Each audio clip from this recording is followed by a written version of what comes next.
Уважаемые друзья, добрый день. Сегодня у нас праздник, День России. Я вас всех сердечно с этим поздравляю. С праздником.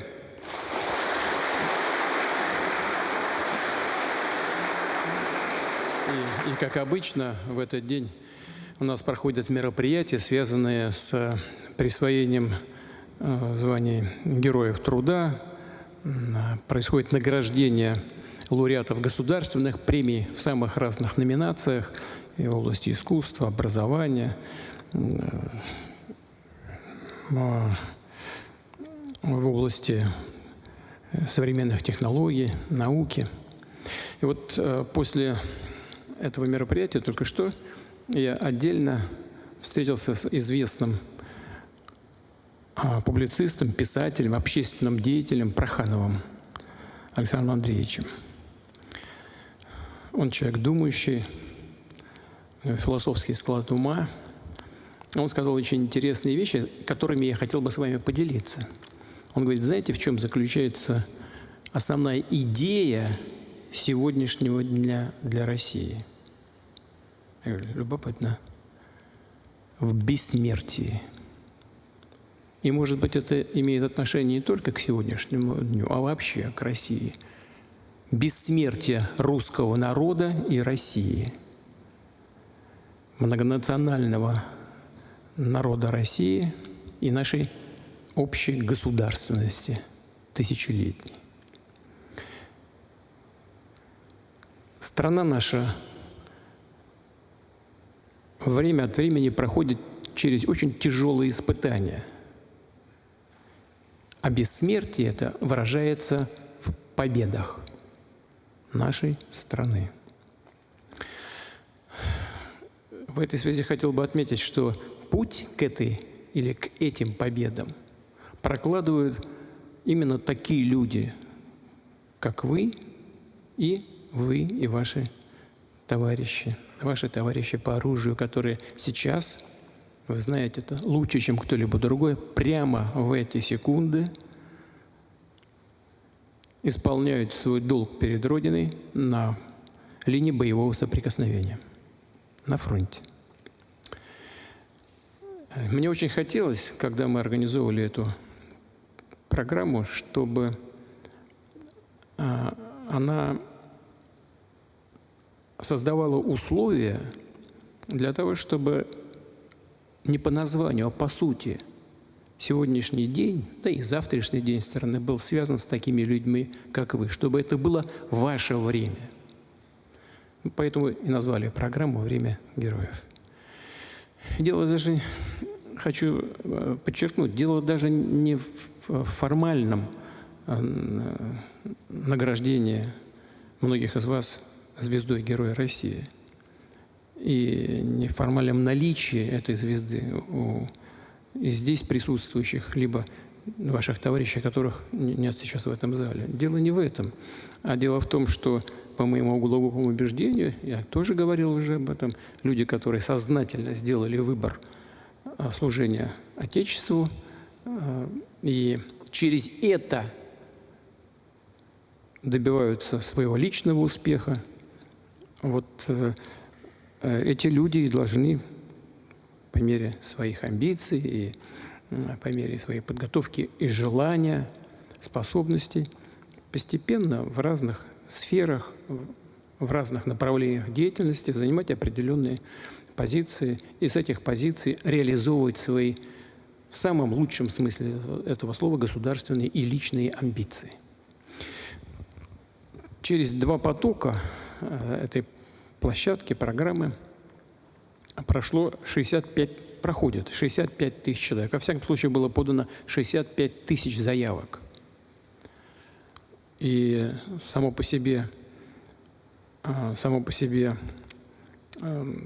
прохождение через вот эти испытания предварительные – это уже успех.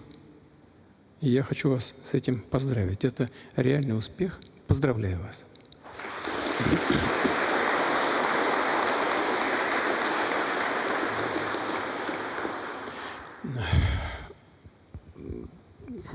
Еще когда не закончился не закончилась первая часть этой работы, первая платформа.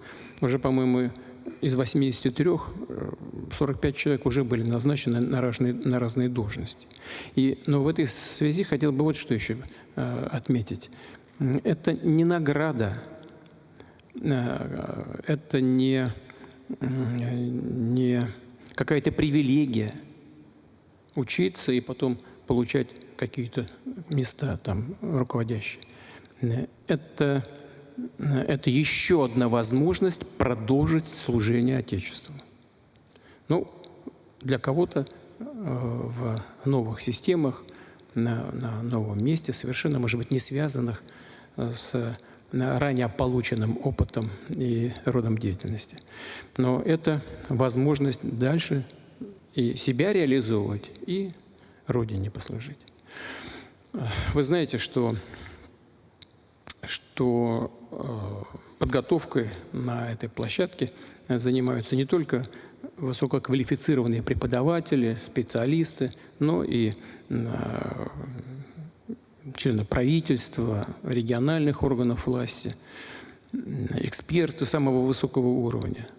И очень приятно отметить, что вот такая же работа проводится, по сути, в очень многих, ну, если не почти во всех регионах Российской Федерации. Во всяком случае, эта работа набирает обороты. И я очень рассчитываю на то, что она приобретет такой широкий размах. Потому что только при известной массовости, если, конечно, можно вообще об этом говорить, но тем не менее, при широком охвате можно добиться серьезного результата в работе подготовки кадров. Я хотел бы больше вас сегодня послушать, и тех, кто уже прошел определенный курс подготовки, и тех, кто только начинает. Каковы, как вы считаете, результаты? Что удалось? Что, может быть, вы считаете необходимым усилить, дополнить? На чем нужно было бы организаторам этой платформы «Время героев» сосредоточить особое внимание? Вот, пожалуй, все, что хотел сказать в начале. Пожалуйста, вам слово. Прошу вас. Товарищ Верховный Главнокомандующий, капитан в отставке Сабель Владимир Иванович, разрешите уже по сложившейся традиции. Прошел ровно год с последней нашей встречи, когда выступали в Сенеже. Конечно же, с этого момента моя жизнь изменилась. Но не изменилось самое важное и самое главное. Я продолжаю служить Родине. Ключевое значение – это помощь участникам специальной военной операции и членам их семей. Конечно, 2 года назад, когда получил тяжелое ранение, потерял руку и ногу, мне казалось действительно, что все, жизнь моя закончена, и никому, кроме как своим родным и близким, я не нужен. Но благодаря именно вашей поддержке, оказанному доверию государству и, безусловно, программе «Время героев», я действительно почувствовал, что такое социальный лифт, несмотря на то, что я в протезах. И государство мне доверило такое направление важное. Я являюсь заместителем председателя комиссии при президенте Российской Федерации под руководством Татьяны Алексеевны Голиковой по вопросам ветеранов. Здесь занимаюсь вопросами не только участников СВО, но и участников боевых действий и, безусловно, ветеранов Великой Отечественной войны. Параллельно также в комиссии при Госсовете по аналогичным вопросам. И еще одно важное направление мне поручено. Я вошел в состав Генерального совета партии «Единая Россия», и партия «Единая Россия» мне поручила заниматься именно вопросами также участников специальной военной операции, как куратор направления народной программы. Но, Владимир Владимирович, еще помимо этого, это, конечно же, общественная работа, которой я сегодня занимаюсь, самое важное. Но также я продолжаю работать в своей компании «Российские железные дороги». И уже в сентябре 2024 года был назначен заместителем начальника департамента социального развития компании «Российские железные дороги». И в самой крупной нашей компании, нашей стране, также занимаюсь вопросами участников специальной военной операции и членов их семей. Круг вопросов очень большой и очень сложный на самом деле. Но все вопросы мне помогают действительно наша команда. Команда 83 первого потока «Время героев» и те знания, которые получены на программе «Время героев». Но сейчас вы видите, что здесь команда стала больше благодаря вашему решению. И команда 83, она стала моей второй семьей, и сегодня теперь еще новая семья стала больше. И, соответственно, решение всех поставленных важных задач государством, я думаю, что в дальнейшем будем выполнять еще с большей ответственностью и с большим желанием помочь людям нашей страны. А помогать нужно и есть чем помочь, и нужно над чем поработать, действительно. Вопросов очень много. Но я думаю, мы справимся. И хочу вас поблагодарить за оказанное доверие и поздравить с нашим общим праздником, с Днем России. Благодарю. Спасибо.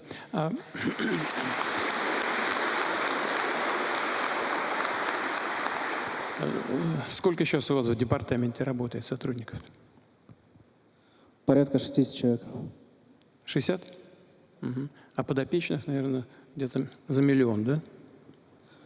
Компания «Российские железные дороги», если брать холдинг, да, порядка 1 миллиона. Успехов вам. Праздника. Спасибо.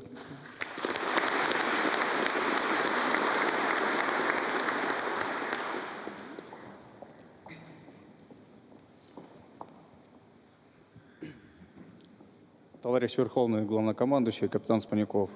СВО начал с должности командира разведывательного взвода, разведывательной роты десантно-штурмового полка. Крайняя моя должность – начальник разведки десантно-штурмового полка. Год назад вы приняли решение создать программу «Время героев», которую я принял как призыв, как вызов для себя. И сразу же, как это стало возможным, подал заявку. Прошел необходимые тесты, но мне, к сожалению, не хватило нескольких баллов для поступления на очное обучение первого потока. Я взял свою волю в кулак и использовал все свои возможности и предложенное президентской академией онлайн-обучение. Я это использовал, полностью его прошел, получил большую оценку, результат, который сыграл важную роль уже в последующем, как оказалось, когда уже открыли набор на второе очное обучение, на второй поток. Со мной связались с просьбой пройти собеседование, на которое я сразу не смог попасть. На самом деле, там с первого раза у меня не получилось, то у нас штурмовые действия были, то второй раз, когда мы договорились, на какое время, у нас контратака противника, мы ее отбивали. И третий раз, когда я выехал допрашивать военнопленного, я оказался в нужном месте, в нужное время, с устойчивой связью и смог уже созвониться и пройти собеседование.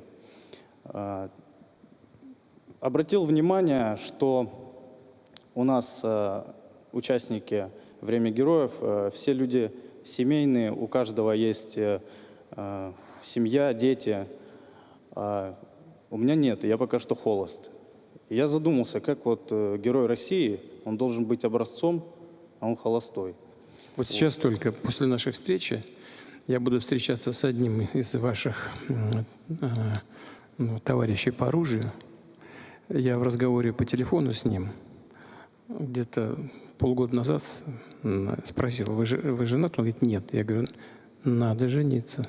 Вот сегодня буду встречаться с ним в связи с тем, что он исполнил приказ Верховного Главнокомандующего и женился.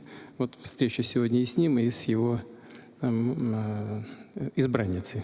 Поздравили их и с Днем России, и с бракосочетанием. Так что у вас все впереди. Да, я всегда следую примерам своих родителей, и то есть у меня отец военный, я пошел по его стопам. И сейчас задумался, почему я в плане семьи немного притормаживаю. Поэтому принял такое решение: по окончанию первого модуля обучения своей девушке делаю предложение и создаю крепкую большую семью. А она знает об этом? Или сейчас только узнает? Пока еще Из нет. средств массовой информации. Пока еще нет, но, может быть, никто не скажет. Но это вряд ли. Это вряд ли. Я желаю ему успешного и обучения, и, естественно, в ваших личных делах, будущего счастья семейного. Да. А вы, когда вот проходили онлайн подготовку, вы где в это время находились? Это Я практически- находился в зоне СВО, непосредственно прям вот в блиндаже, в котором я... И, в принципе, организовано так, что вы смогли принимать участие в онлайн-подготовке, да? Да, для этого всего лишь мне понадобился планшет. Все, планшет, связь и желание. Поздравляю вас. Спасибо. Спасибо.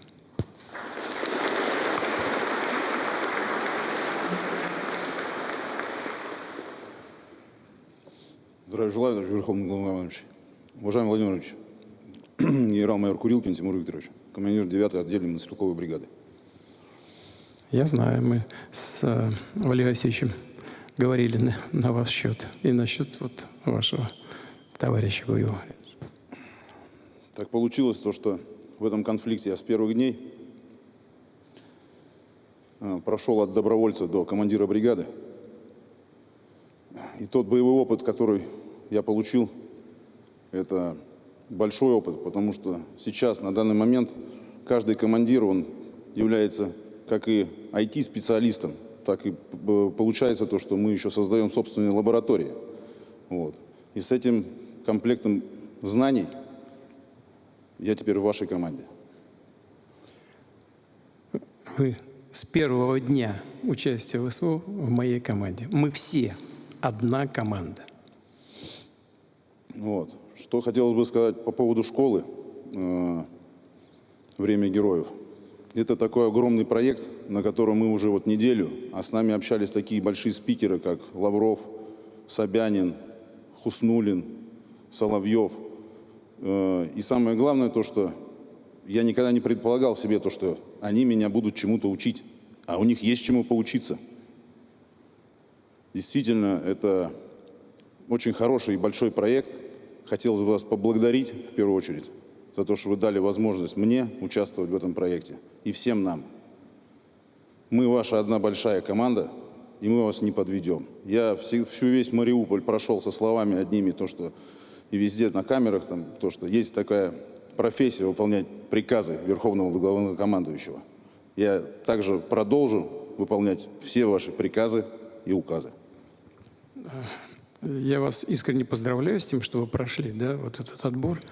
Не буду скрывать, я как-то без всякого имени, может быть, вы заметили, пробросил в одном из публичных выступлений, что я очень рад тому, что вот командиры такого уровня проходят весьма сложные испытания.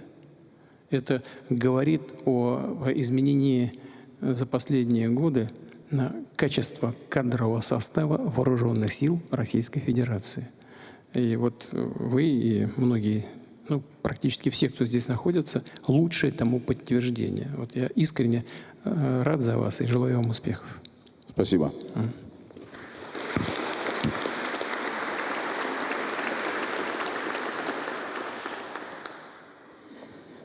Уважаемый Владимир Владимирович, я Мусагалиев Нурсултан Серикбаевич, кадровый офицер. Службу проходил в воздушно-десантных войсках, в разведывательных подразделениях. С мая 2024 года являюсь участником первого потока программы «Время героев». С февраля этого года мне очень повезло. Я продолжил службу уже в своей родной Оренбургской области и был назначен на должность заместителя министра региональной и информационной политики, где занимался патриотическим воспитанием и тесным взаимодействием с ассоциациями ветеранов боевых действий. А с апреля этого года мне посчастливилось избраться главой Новосергиевского района, своего родного района, где я родился и вырос. Как говорится, где родился, там и пригодился. И это накладывает на меня очень большую ответственность. Как вы уже говорили, вот это и есть подлинная элита, которая в дальнейшем будет управлять нашей страной на различных уровнях государственной и гражданской службы. Люди, получившие боевой опыт, которые не боятся брать на себя ответственность, быстро и эффективно принимать управленческие решения и всегда находить выход из сложных ситуаций. Владимир Владимирович, хочу сказать вам большое спасибо за программу «Время героев», которая дала нам очень много знаний, компетенций и коммуникаций в различных сферах. Она нас объединила, сделала нас большой одной семьей, одной командой, которая плечом к плечу готова выполнить любую поставленную задачу. Владимир Владимирович, мы вас не подвели на поле боя и не подведем на государственной гражданской службе.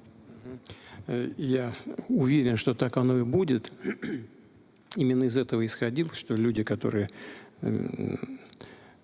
собой рискуют своим здоровьем, принимают определенные решения по защите интересов Родины, они сложившиеся люди, личность сложившаяся, которая может успешно выполнять задачи любого уровня сложности в разных сферах. Вот только что выступал товарищ генерал, говорил о том, что не думал, что его там чему-то могут научить.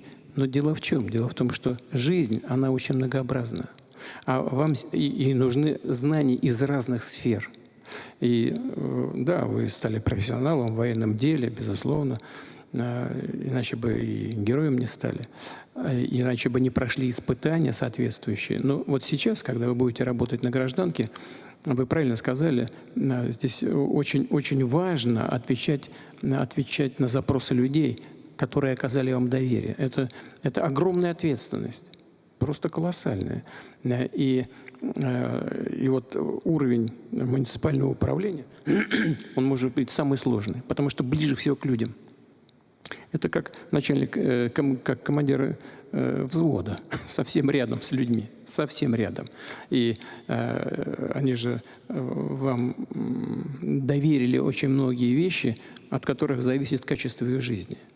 И здесь нужно и с ними наладить отношения, чтобы была обратная связь, чтобы вы чувствовали, как идет эта работа, получается что-то или нет. И с более высоким уровнем управления наладить, проявить там и активность, настойчивость, где надо, и компетенцию. Компетенцию обязательно надо проявлять, потому что просто так прийти... Вот мы вчера достаточно долго дискутировали по поводу будущего бюджета Министерства обороны и следующее ГПВ. Да? Ну, и каждый на своем месте человек обосновывал на свою позицию. Это требует больших знаний и уверенности в том, что вы говорите и делаете. Я хочу пожелать вам этой уверенности в своих силах. Спасибо.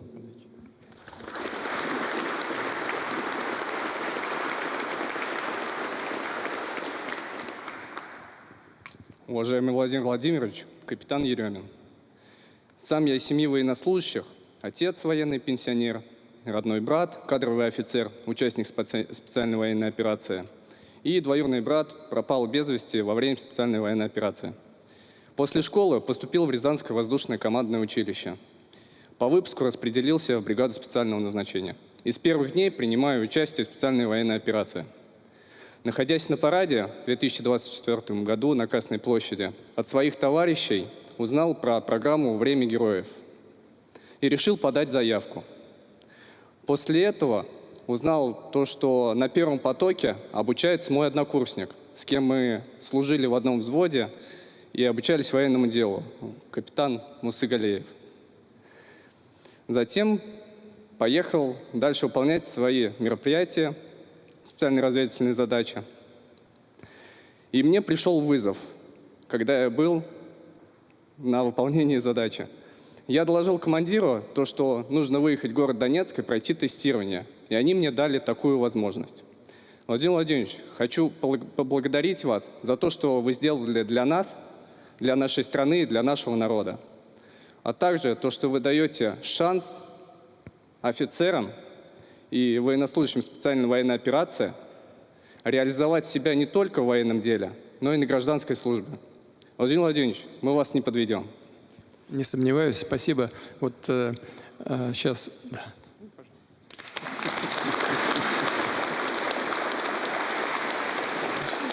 Сейчас вот в первом ряду сидящий товарищ капитан говорил о том, что он, будучи, по сути, в блиндаже, да, имел возможность принимать участие в подготовке по системе онлайн. И это значит, в этой части организаторы в целом поработали неплохо. Но вот то, что вы только на параде узнали о том, что существует такая программа в «Время героев», это точно недоработка, потому что информирование должно быть более широким и основательным. Ну, мы об этом подумаем. А вы вот сейчас начинаете только, да? Что уточнить? Сейчас начинаете подготовку, да? Да, я участник второго потока. Второго потока, да? И вот ожидания у вас какие? Вот как вы себе это представляете? Ну вот с первых занятий ожидания были меньше, что происходит в реальности. Ага. Очень масштабная программа и очень сильная. Хорошо, хорошо, отлично. Это очень хорошо, надо напрягаться. Тогда будет успех. Через сложности нужно идти к успеху. Удачи вам. Спасибо.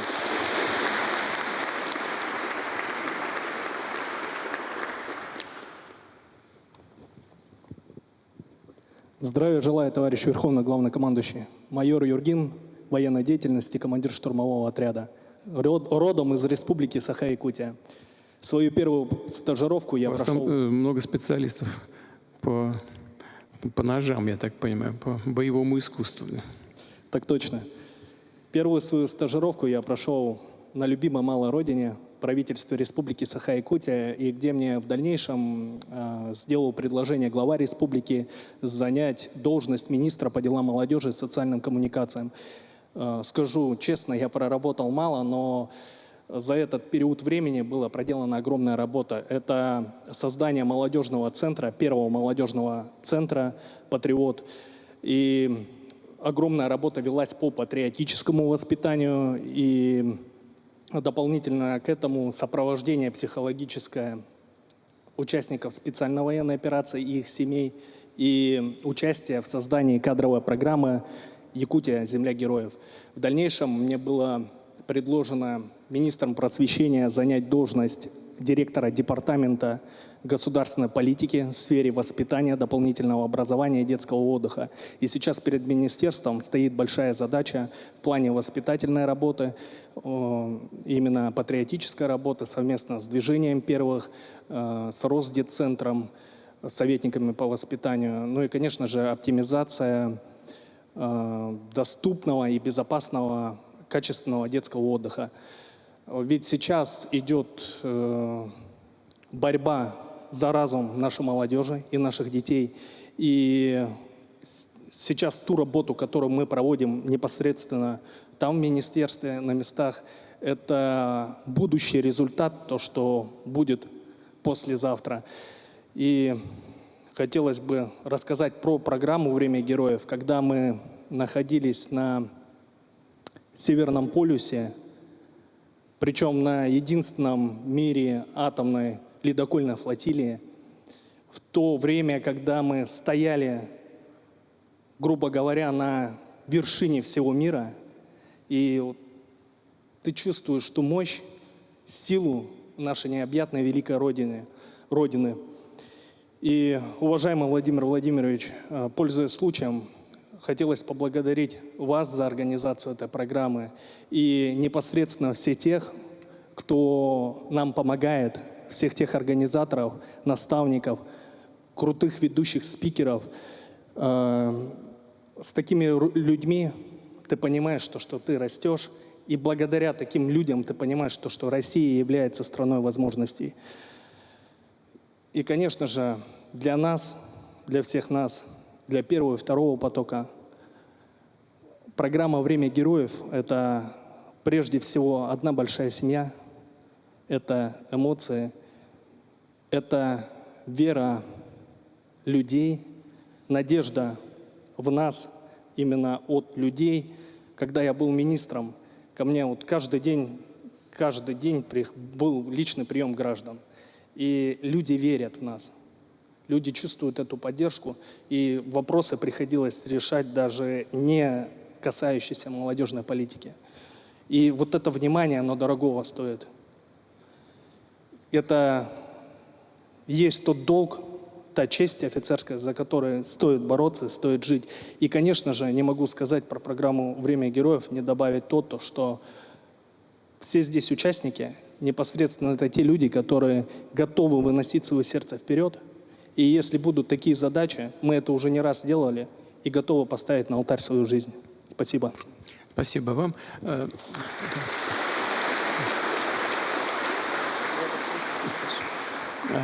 Вы знаете, то, что вы начали свою работу в администрации республики по направлению работы с молодежью, это абсолютно хороший, точный выбор, правильно. Но вы посмотрите по сторонам. Вот первые шаги, которые вы сделали, даже в должности министра, они правильные и хорошие. Вопрос в чем? Вопрос в том, что республика у вас колоссальная. Вот если кто не знает, наверное, многие слышали, да, но если кто не знает, могу сказать, или сейчас вот коллега подскажет, сколько Франции у вас помещается на территории? 36 муниципальных районов. Нет, сколько территория, сколько таких государств, как Франция, помещается? Не помнишь? Ну, Индия точно поместится, и 8 Франций, если память не изменяет. Точно. Примерно 8 Франций помещается. Но дело не только в территории. Это республика с колоссальными, просто планетарными запасами минеральных ресурсов. Без всякого преувеличения. С планетарными запасами минеральных ресурсов. Очень богатый, народ богатый своей культурой, талантливый очень. Там есть над чем работать. Вот я к чему это говорю? Вы смотрите и на другие направления деятельности. Вот вы первые шаги сделали, и вы уже примерно представляете, как функционирует не воинский коллектив, а административные аппараты. Это важный такой жизненный опыт. И смотрите и на другие направления. Я думаю, что глава республики с удовольствием вас будет переводить на другие участки работы. Надо только и здесь уже. Это уже другая, так сказать, ипостась, уже не учеба, а непосредственная работа. Но это не мешает дальше думать и выбирать следующие направления следующих ваших шагов профессионального роста. Я желаю вам успехов. Всего доброго. Спасибо.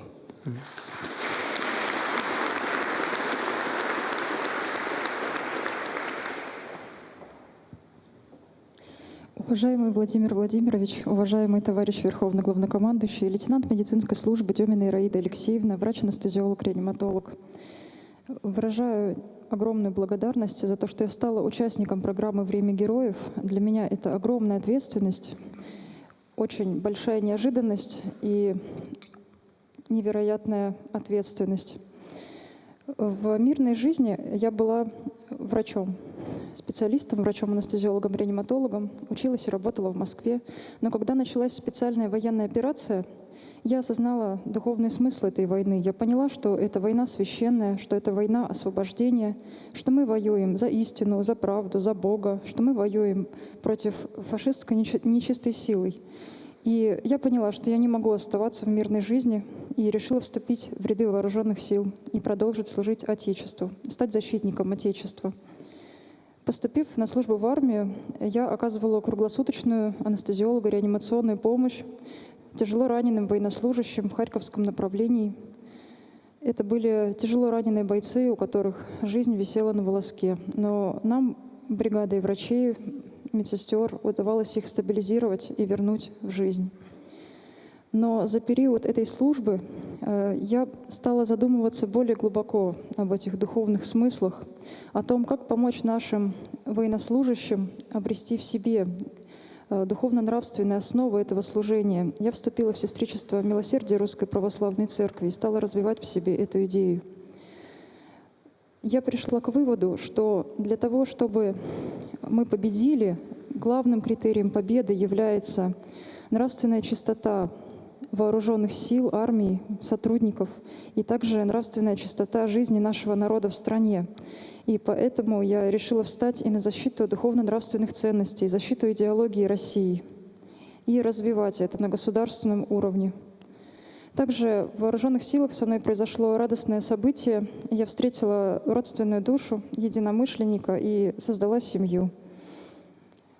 В такой праздничный день, День России, разрешите, пожалуйста, прочитать свое стихотворение, которое посвящено России. Пожалуйста. «Взгляни в эти чистые, мирные небеса, на просторы земных полей и лесов, в них удивительная сила и красота. Теплый ветер витает вдоль берегов, белые гордые птицы парят над землей, и этот тонкий запах цветов полевых и трав. Лишь ты, Россия, родилась на века такой. Взгляни на эту величавость дубрав. Россия, я люблю твои окраины и храмы, традиции, у чистейшей воды шепот ив, молитвы твои, вековые лесные поляны, грохот памятных войн с тобой, увы, не затих. В траву упаду, на миг свежесть охватит, а по венам струей холодок пробегает. И стойкости духа России всем хватит, Русь доблесть и честь никогда не теряет. Россия, оставайся навечно душой молодой, ты бессмертна в веках и народах. Родная страна, восхищаюсь тобой, будь стойкой державой на земле и на водах. Низкий вам поклон, Владимир Владимирович.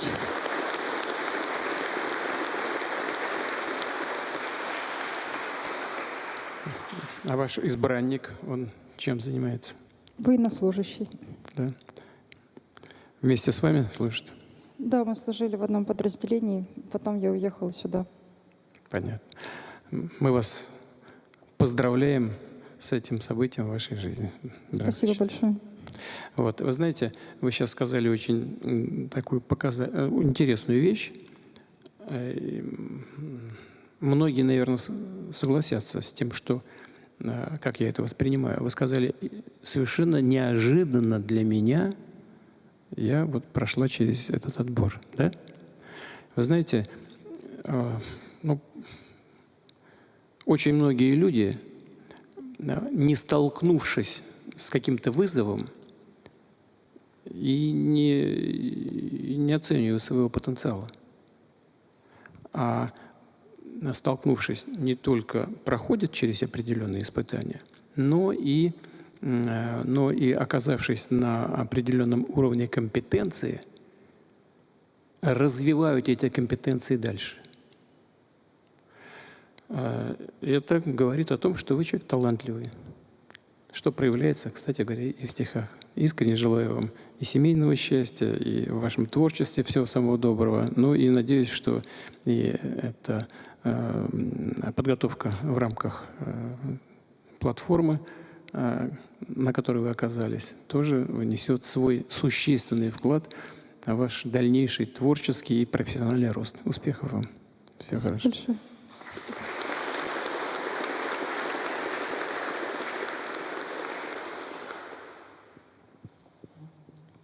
Уважаемый Владимир Владимирович, майор Пивоваров, сегодня в этот знаменательный для нас всех день для меня честь присутствовать в этом зале вместе с двумя потоками программы «Время героев». Одни уже приносят свой вклад в развитие нашей страны, кому-то еще это предстоит. А также ребята на фронте сейчас защищают наши интересы, интересы нашей страны, для того, чтобы наши дети, наши внуки жили в мире и безопасности. Сегодня со мной присутствует моя супруга, с которой я познакомился на фронте. Она военный медик передовой медицинской группы. 1,5 года находилась на фронте. И в один из дней так получилось, когда я выходил с группой после выполнения задач, в наш автомобиль влетел FPV-дрон, и очнулся я уже в больнице, полностью парализованный и даже не мог самостоятельно дышать. Был подключен к различным аппаратам обеспечения жизни. И в этот момент я думал, лучше бы я погиб на поле боя, чем оказаться в такой ситуации. Но, как оказалось, моя супруга, пока я был на краю жизни, находился в коме, она вывезла меня из полевого госпиталя в Крым. И пока я находился в коме, она ждала меня под окнами. И когда я очнулся, ее пустили ко мне в реанимацию, и я ее увидел. Я понял то, что мне есть ради кого жить, и это дало мне силы бороться вместе с ней. Мы отправились в Москву на реабилитацию и проходили вместе с ней очень долгий путь для восстановления. И в один из дней мне позвонил мой бывший командир бригады и рассказал про программу «Время героев». Сказал то, что я должен обязательно в нее попасть. Но я сказал, как же я в таком положении? Мне кажется, это было невозможно. Он сказал, для тебя нет ничего невозможного. И эта программа может дать шанс любому человеку, вне зависимости от его физического состояния или здоровья. Я подал заявку, и сегодня я нахожусь здесь, в этой программе, за что очень сильно вас благодарю. И самое важное, что сегодня хотел бы я сказать, это попросить вас летом, в конце лета 2022 года, я с подразделением находился в обороне на правом берегу Днепра. Я был командиром взвода, и мой командир роты Ищенко Алексей Вячеславович с позывным «Хирург». Мы были 2 офицера в одном подразделении. И так получилось, что противник пошел в наступление танковым батальоном и 2 пехотными батальонами на наши позиции. В этот день в радиостанцию никто не посмел ничего сказать, кроме командира роты моего. Он командовал 2 танками, лично управлял дроном и корректировал всю артиллерию нашей бригады. В этот день было только танков подбито 19 единиц и уничтожено до 2 рот пехоты в этом бою. К сожалению, он получил тяжелое ранение и от потери крови скончался. Но последняя фраза, которую слышали по радиостанции все бойцы нашей бригады, он сказал: «Пацаны, я на вас с неба посмотрю». Это была его крайней фразой. И хочу вас попросить рассмотреть такую возможность о присвоении ему звания Героя Российской Федерации посмертно. Так и сделаем. Тем более, что вы свидетели этого героизма. Ну что же может быть более объективным доказательством и свидетельством того, что происходило. Михаил Юрьевич Теплинский докладывал мне многократно про то, что происходило тогда на правом берегу. Я отдаю себе отчет в том, что там было и как вы сражались. Знаю это и благодарю вас за службу. Что касается вашей семьи, ну, что можно сказать, ребята, вы прекрасная пара. И каждый выполняет свой долг, и этот долг скрепляется любовью. Нет ничего более прочного и надежного, чем отношения, которые скрепляются любовью. Я и все здесь присутствующие, мы искренне желаем вам семейного счастья. Это во-первых. Ну, а то, что вы попали на эту платформу, действительно, это говорит о том, что она в целом правильно организована, и уверен, что у вас здесь будут и успехи хорошие, и будущее интересное. Это я тоже об этом позабочусь, разумеется. Но и само по себе многие здесь из присутствующих знают, что по ходу работы, подготовки, общения, в том числе и с преподавателями, с кураторами, такие возможности открываются. Вот так же, как это было в отношении вашего боевого товарища, который находится слева от вас. Уверен, что и в вашем случае вы найдете, безусловно, свое применение на новом поприще в гражданской жизни. Вам спасибо за то, что было сделано вами до сих пор. И очень бы хотелось, чтобы у меня была возможность поздравить вас с вашими успехами на гражданке. Спасибо, удачи вам.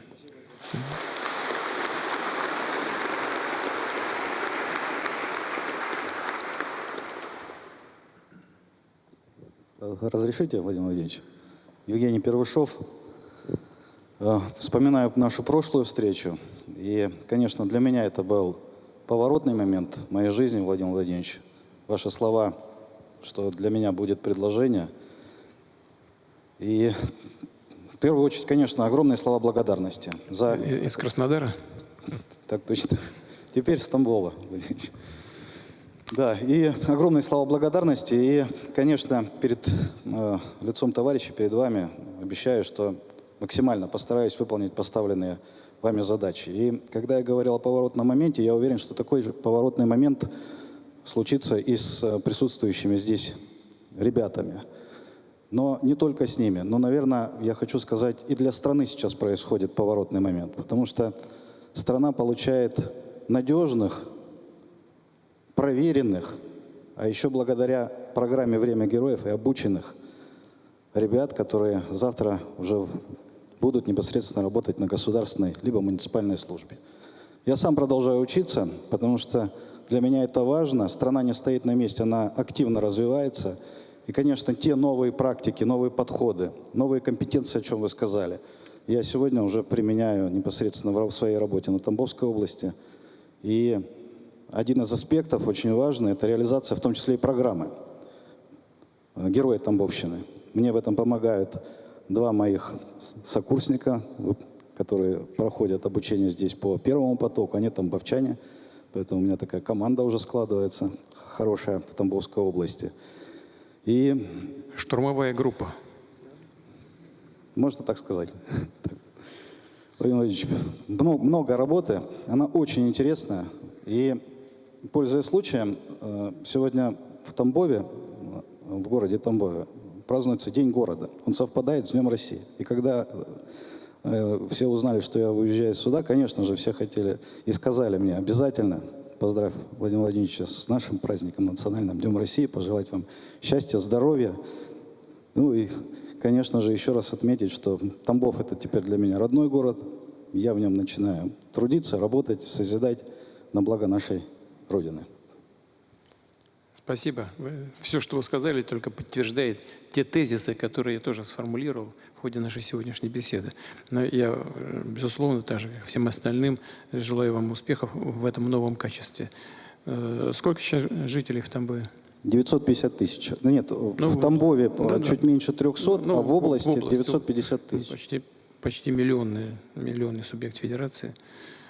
Много работы, ответственной, сложных задач, много перед вами. Мы все искренне желаем вам успехов. Спасибо. Всего хорошего.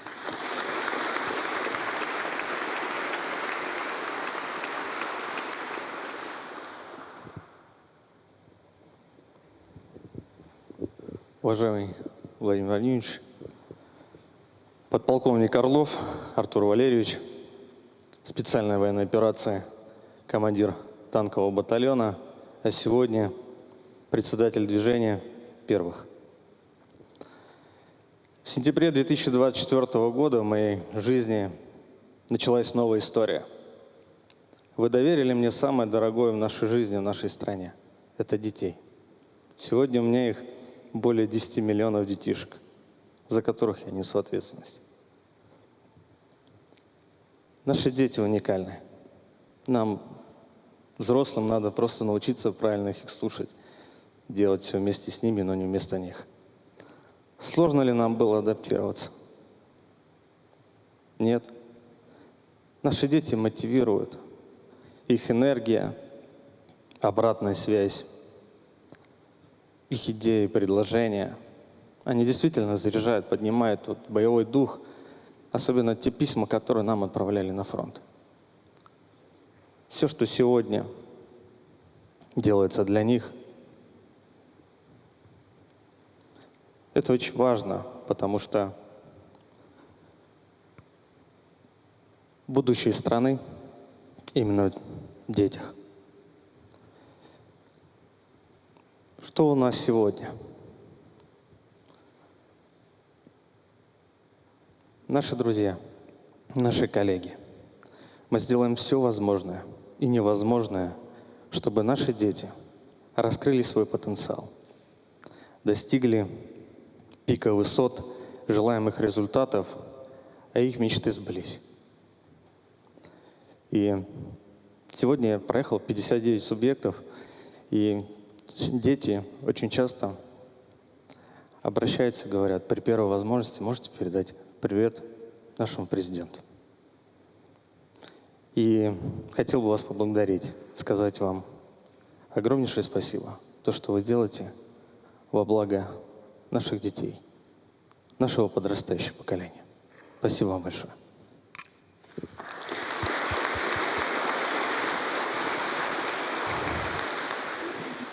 Замечательный детский писатель Сергей Михалков сказал как-то очень хорошие слова. Сегодня ребенок, завтра гражданин. Сегодня дети, завтра граждане. И это, наверное, самая сложная и самая ответственная работа с детьми, потому что вот как в детстве заложены какие-то ценностные ориентиры, так с этими ценностными ориентирами человек, даже не отдавая себе в этом отчета, идет по жизни. Так вот человек живет с этим. И вокруг себя создает определенную ауру, создает определенную атмосферу и заряжает этими ценностями других. Так, как это произошло с вами и с вашим мужем. Когда он был в коме, под окнами дожидались известия о его здоровье. Вот это значит, ваши родители в свое время, даже не читая нравоучения, а просто своим примером закладывали в вас соответствующие ценности. И вот эта работа в рамках, это, конечно, здесь очень много административной работы, все понятно. Но в целом это важнейшее направление деятельности, в том числе и каждого из вас, кстати говоря, где бы вы ни находились и чем бы вы в будущем ни занимались. Спасибо.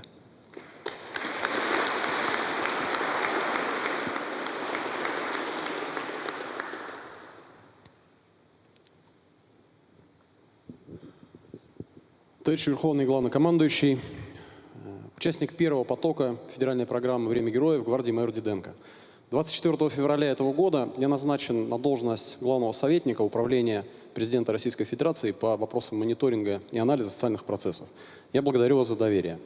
Мы прошли уже экватор нашего обучения, и при этом каждый из команды 83 из первого потока ощущает на себе дополнительную ответственность. Поскольку началось обучение второго потока, мы считаем своей обязанностью помочь нашим боевым товарищам, нашим друзьям, которые сегодня присутствуют здесь, скорее перестроиться с военной службы на государственную гражданскую службу, при этом не потеряв качество обучения. Владимир Владимирович, мы хотим поблагодарить вас за то, что в один из самых главных праздников для нашего Отечества вы принимаете нас в этом зале. Товарищ Верховный Главнокомандующий, уважаемые граждане Российской Федерации, мы поздравляем вас с одним из главных дней нашей великой Родины, с Днем России. Спасибо. Спасибо.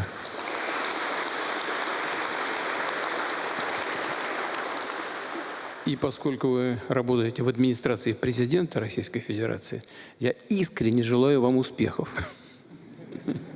Спасибо.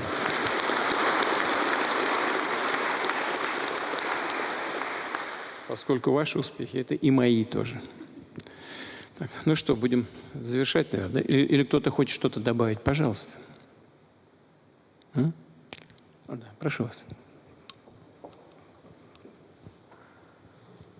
Здравия желаю, товарищ Верховный Главнокомандующий. Хотел добавить только одно, что мы рады, находимся здесь. Еще недавно мы выполняли боевые задачи, уже сегодня мы выполняем немного другие задачи. И благодаря вам, благодаря команде руководителей программы «Время героев», благодаря моему наставнику Сергею Ивановичу Миняйло, я назначен на должность министра труда и соцразвития Республики Северная Осетия Алания. На данный момент это очень важная позиция, я считаю, потому что сегодня участникам СВО в первую очередь нужно уделять внимание. Ветеранам СВО это социализация, реабилитация в первую очередь, интеграция. И вот когда ко мне приходят на прием, как к моим коллегам, я сразу анализирую и понимаю, какая помощь ему нужна сегодня. Сегодня либо ему нужна реабилитация, это физическая, либо ему нужна социализация, либо ему нужна интеграция в общество. И на сегодняшний день очень важный момент – это наставничество. Потому что лично для меня мой наставник провел огромную работу в становлении, в начальном этапе меня. Ну и, конечно же, не забывать про тех людей, которые остались в какой-то определенный момент своей жизни в тяжелой ситуации. Это наши дети, это, ну и не только дети, все остальные. Ну и, пользуясь случаем, от лица всех работников социальной сферы республики, моего отца и сына Сармата, лично хочу поздравить вас, всех нас, всю нашу страну с Днем России, с Днем нашей великой страны. Спасибо большое. Спасибо вам и вам успехов, Паш.